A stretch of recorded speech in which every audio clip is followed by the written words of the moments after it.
চিকেনের ঝোলটা আজকে এইভাবে যে রান্না করেছিলাম কী যে দারুণ খেতে হয়েছিল, একবার বাড়িতে বানিয়ে না খেলে বুঝতেই পারবেন না। আর বাড়িতে থাকা সাধারণ উপকরণগুলো দিয়েই কিন্তু রান্না হয়ে যাবে। রান্না করার জন্য বাড়তি কিছু বিশেষ কিছুই লাগবে না। প্রথমে চিকেনটাকে ভালো করে ধুয়ে জল ঝরিয়ে নিয়ে তার মধ্যে লবণ, লঙ্কার গুঁড়ো কাশ্মীরি লঙ্কার গুঁড়ো, হলুদ গুঁড়ো আর টক দই দিয়ে ভালো করে মাখিয়ে নিচ্ছি। তবে এর সাথে আরও একটা উপকরণ দিতে হবে, সেটা এখন আমার হাতের কাছে রেডি করা নেই, তাই এগুলো দিয়ে এখন 1 ঘন্টার জন্য মেখে রাখলাম, সেটা পরে দিচ্ছি। এরপর এই যে দেখুন কড়াইয়ের মধ্যে নিয়েছি গোটা জিরে আর ধনে, এগুলো হালকা করে একটুখানি ভেজে একটুখানি মুচমুচে হওয়া অবধি ভেজে এটাকে জল দিয়ে শিলে মিহি করে বেটে নিচ্ছি। এরপর সর্ষের তেলের মধ্যে 1 মুঠো পেঁয়াজ বেরেস্তা বানিয়ে তুলে নিলাম। তারপর ওই তেলের মধ্যে বড় টুকরো করে কেটে রাখা আলু লবণ দিয়ে বেশ লাল লাল করে ভেজে নিচ্ছি। আলু ভেজে তুলে নিয়ে ওই তেলের মধ্যে দিয়ে দিলাম ছোটো এলাচ থেতো করে আর দিয়ে দিয়েছি পেঁয়াজ কুচি। এখন কম আছে পেঁয়াজটাকে বেশ লাল লাল করে ভেজে নেব। আর এদিকে যে বেরেস্তাটা বানিয়ে রেখেছিলাম সেই বেরেস্তাটা এখন চিকেনের সাথে দিয়ে মাখিয়ে নেব। প্রথমে যখন ম্যারিনেট করলাম তার সাথে দিলেই হতো, কিন্তু তখন ওই যে বেরেস্তাটা আমার কাছে বানানো ছিল না, তার জন্য প্রথমে টক দই লবণ ওগুলো দিয়ে ম্যারিনেট করে 1 ঘন্টা রেখে দিয়েছিলাম। আর এখন এই যে বেরেস্তাটা দিয়ে ভালো করে মাখিয়ে নিচ্ছি। এইভাবে একবার চিকেনের ঝোলটা বানিয়ে দেখবেন, খেতে ভীষণ ভালো হয়।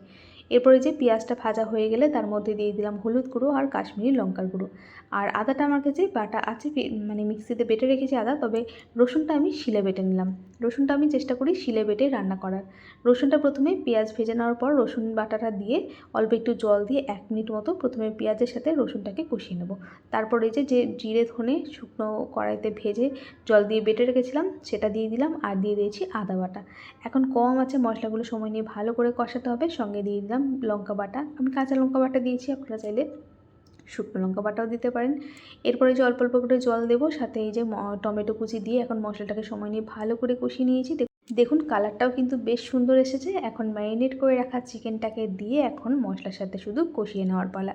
ঢাকনা দিয়ে ঢেকে ঢেকে কষাবো আর ঢাকনাটা খুলে মাঝে মধ্যে একটুখানি নাড়াচাড়া করে দেবো। আঁচটা একটুখানি কমিয়ে রেখে কম আঁচে মাংসটাকে কষাবো, তাতে করে সুন্দরভাবে কষাতে কষাতে মাংসটা সেদ্ধ হয়ে যাবে। আর এই যে কিছুক্ষণ জলটা ছেড়ে দেওয়ার পর এর মধ্যে আলুটা দিয়ে দিলাম, কারণ আলুটা আমি লাল লাল করে ভেজে তুলে রেখেছিলাম, কিন্তু আলুটা সেদ্ধ হয়নি ভালোভাবে। তো চিকেন কষাতে কষাতে আলুটা দিয়ে দিলাম, চিকেনও সেদ্ধ হবে আর আলুও সেদ্ধ হবে। আর সঙ্গে একটুখানি চিনি দিয়ে দিলাম। আর চিকেনটা এখন ভালো করে কষানো হয়ে গেছে, এর মধ্যে দিয়ে দিচ্ছি গরম জল, ঝোলের পরিমাণ বুঝে জল দিয়ে দিয়েছি। এখন ঢাকনা দিয়ে ঢেকে আঁচ কমিয়ে দেবো। আর হ্যাঁ, এর মধ্যে কিন্তু কিছুটা টমেটো সসও দিতে হবে, এটা দিলে কিন্তু ঝোলের টেস্টটা অনেক বেশি ভালো হয়। আর ওদিকে ঝোলটা ঢাকনা দিয়ে সেদ্ধ হতে বসিয়ে দিয়ে আমি এদিকে খেয়ে নিলাম আনারস। ততক্ষণে এই যে দেখুন ঝোলটা আমাদের একদম রেডি হয়ে গেছে। সব শেষে নামানোর আগে 2টো এলাচ 1 টুকরো দারচিনি জল দিয়ে মিহি করে বেটে ওটা দিয়ে দিলাম।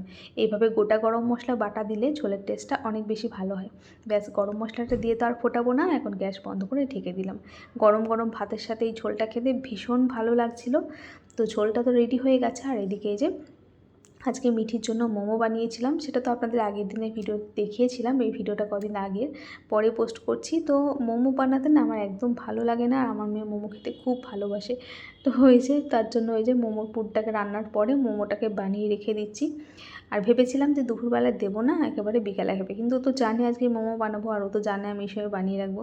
তো ভাত খাওয়ার আগে কটা খেয়ে নিয়েছিল, তারপর আর ভাতই খেতে পারিনি। তো এই যে মোমোর পুর রেডি, মোমোর চাটনি রেডি, তারপরে আরও অনেক কাজ ছিল সেগুলোকে সেরে তারপরে যে এখন খাবার দিচ্ছি। তো চলুন বন্ধুরা, আজকের মতো টাটা। রেসিপিটা কেমন লাগলো একটু কমেন্ট করে জানাবেন কিন্তু।